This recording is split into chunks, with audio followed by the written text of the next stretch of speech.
Many residents believe that if not for the live stream watched beyond Kwara and shared around the world, the attack in Eruku might have gone unreported for days, perhaps even weeks. What began as a Thanksgiving service quickly spiraled into a national emergency and international headline.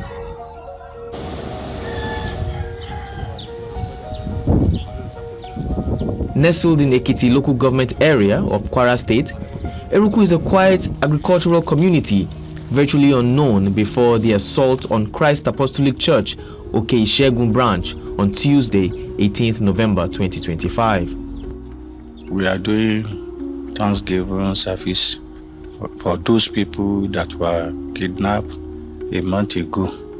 So we started the program on Monday between 5:30 to 7 p.m. So the second day, as we started, we just see those people at the back there. They jump over our fence, and almost 10 of them on this side, and they begin to shoot us. So we have a vigilante who is the church security. So he quickly intercepted them from the back, but he couldn't overcome them because as they saw the man, they began to gun him down. So he was killed with 2 people, and 38 of the members were kidnapped. They were in the bush now. So the wife of my assistant pastor is there, and my first one, which is the evangelist and the interpreter, was there also. My senior sister was one of the abductees, member that they took away. Day before yesterday, they called my son, and I happened to be there. I collected the phone and I spoke with them. Then they said 100 million per person. So when they said 100 million per person, then not until yesterday that we negotiated. When we now negotiated, they now arrive at 20 million per person. What you can see is still the bloodstains from the attack on that day, where 3 people were killed and 38 were abducted. The church is still stained in blood. Some footsteps of some of the people who ran away. Once the camera gets outside, to the left is where the vigilante, the security of the church, was eventually dropped and killed on that day while trying to protect the people in this church. Inside the church, bullet holes marked the walls, windows, and furniture, a chilling reminder of the night that changed this community forever. 3 days after the attack, fear was still present in every voice we spoke to. From the church grounds, Pastor Agbabiaka led us deep into the surrounding bushes, retracing the path the attackers used to invade and escape. This is where they pass. We were told that this is inside this house. It is inside this house they change their uniform. He also showed us the exact spot where a worshipper was shot dead meters into the bushes. When they saw that he's shouting, so they now said that this one is disturbing them. They now shot him. And this is where they killed the man. He's a grown man, he should be around 35 or so. As we made our way back towards the community, the sound of gunfire echoed from a distance. At the second shot, everyone instinctively ran through the bushes and back towards safety. We later learned that the shots were from military patrol. Isn't that soldier? How do they know? They see the soldiers? I see them. So we just had some sporadic shooting of some heavy, heavy guns, some kind of heavy gunfire from Methodist side, and it just set the community into panic. We had to run, but now we hear that it was the military operatives who are around who were told about the activities in the community, and those were like warning shots that they took. You can see around it has set some people into panic mode. Because of the tear gas.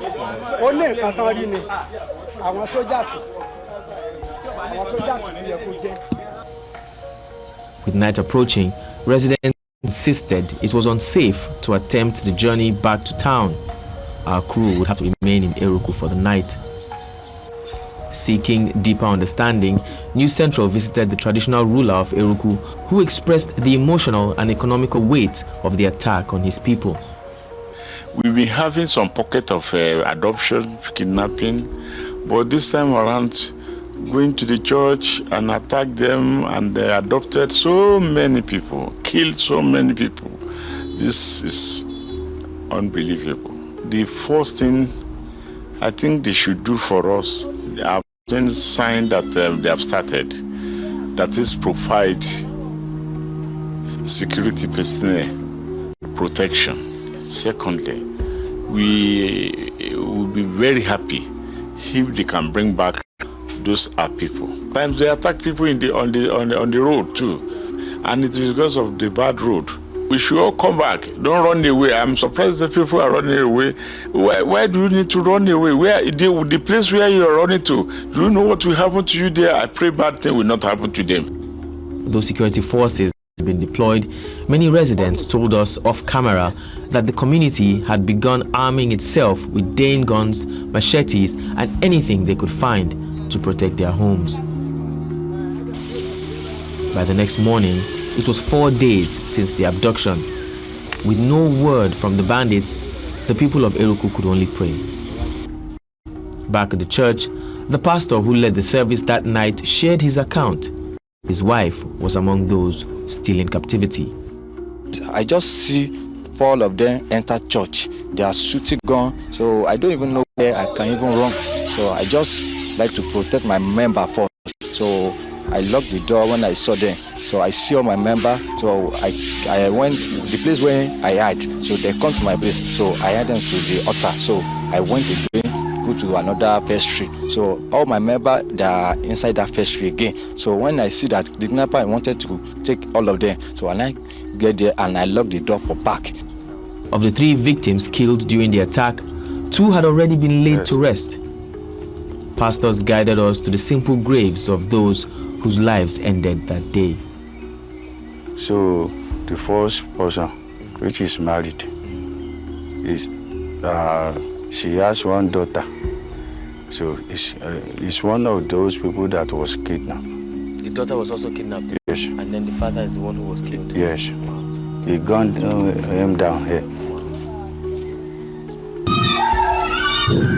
In the video clip that went viral, an old woman can be seen, weak, moving slowly, unable to run as gunshots rang out behind her.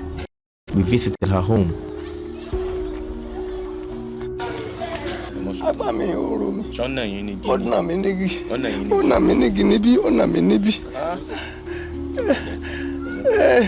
Mo bá dìde ni mo máa ń sá lórí họ́tà.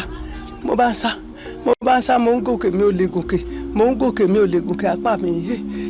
Ibi tí mo bá sá sábẹ́ tébù ló bá wá bá mi lábẹ́ tébù. Ó ní kí tá ṣe máa nà. Mi ò lè dìde kí màá ṣe. Ó ní kí ló wà bí mo kan tó wà ń bẹ̀. Ló bá tú wo bá láì lọ́nà nínú ẹ̀. Ó bá jùlẹ̀ kalẹ̀. Ó ní kàtá sí kàtẹ́fì. Mo dórí ibi tí mo kó àwọn báìbù mi sí àti ìwé àti tọ́ọ̀sì mi. Ó gbé tọ́ọ̀sì ṣùgbọ́n kò gbé báìbù, kò sì gbé omi. Igi tí mo fi ń rìn torí igi ni mo fi ń rìn. Kò fọwọ́ kan igi ṣùgbọ́n ó gbé tọ́ọ̀sì láti mi 3-5 ni mo ṣẹ̀ṣẹ̀ ra tọ́ọ̀sì yẹn ó sì gbé. Residents explained how life has changed since the attack. Farming, trading, and even schooling all disrupted.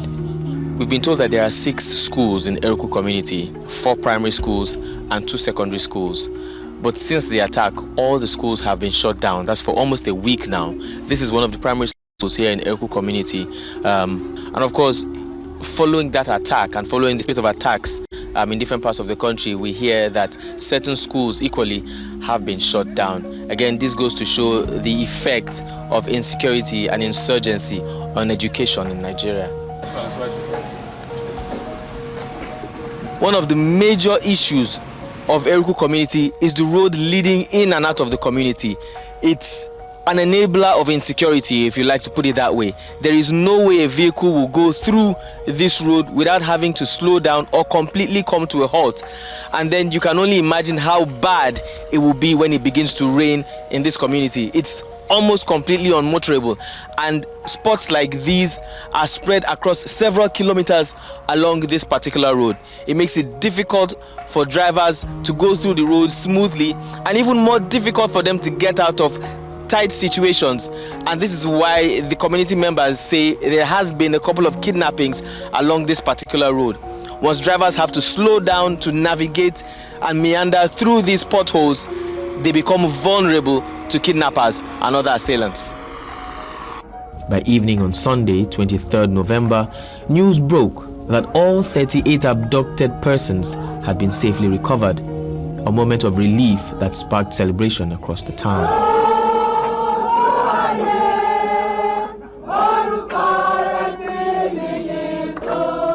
The circumstances surrounding their recovery remains unclear, but for Eruku, gratitude has taken priority over questions.